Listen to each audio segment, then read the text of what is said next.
죽음은 인류의 가장 오래된 공포이자 가장 깊은 질문입니다. 아무리 과학이 발전해도 그분 앞에서 인간은 여전히 무력합니다. 하지만 예수님은 무덤 앞에서 전혀 다른 언어를 사용하십니다. 나는 부활이요 생명이라.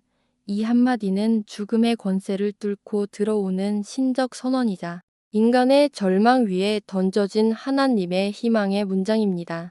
오늘 말씀은 삶의 끝에서 다시 시작을 준비하시는 하나님의 손길을 보여줍니다. 오늘의 말씀 요한복음 11장 25절 예수께서 가라사대 나는 부활이요 생명이니 나를 믿는 자는 죽어도 살겠고. 예수님께서 이 말씀을 하신 배경은 절망의 한복판이었습니다. 나사로의 죽음은 단순한 슬픔의 사건이 아니라 예수를 믿던 마르다와 마리아의 신앙이 무너지는 사건이었습니다. 그들은 주님께서 사랑하셨던 사람인데 정작 위급할 때 예수님은 오지 않으셨습니다. 주께서 여기 계셨다면 내 오라비가 죽지 아니하였나이다. 이 말은 단순한 탄식이 아니라 실망이 섞인 고백이었습니다. 그러나 예수님은 인간의 시간표를 따라 움직이지 않으십니다. 그분의 침묵은 무관심이 아니라 더 큰 일을 위한 기다림이었습니다. 하나님은 때로 우리 인생의 무덤이 닫히기 전까지 일하지 않으십니다. 그래야만 진짜 생명의 권세가 드러나기 때문입니다. 예수님은 나는 부활이요 생명이라고 하십니다.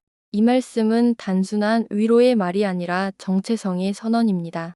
예수님은 부활을 가져오시는 분이 아니라 그 자체가 부활과 생명이십니다. 그래서 그분이 계신 곳에서는 죽음이 머물 수 없습니다. 사망의 그림자는 그 빛 앞에서 사라집니다. 인간은 늘 죽음을 피하려 하지만 하나님은 죽음의 한가운데서 새 생명을 만드십니다. 부활의 능력은 무덤이 사라질 때가 아니라 무덤이 여전히 존재하는 그 자리에서 시작됩니다. 우리의 인생에도 그런 무덤들이 있습니다.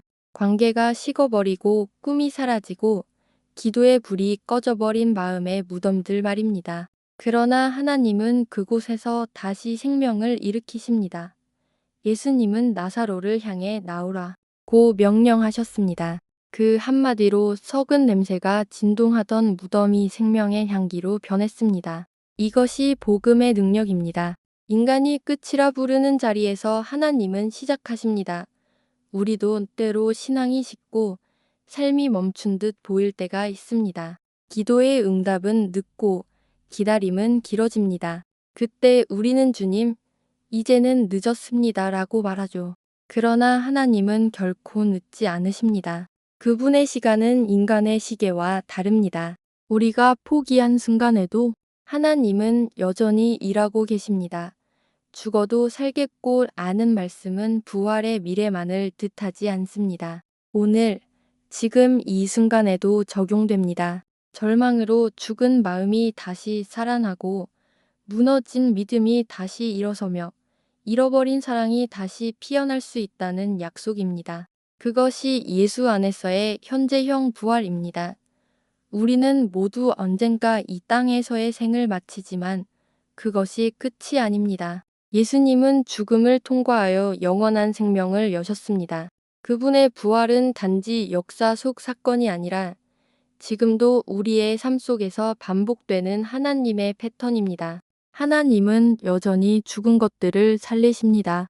믿음의 사람은 그 사실을 기억하며 무덤이 아니라 생명을 바라봅니다.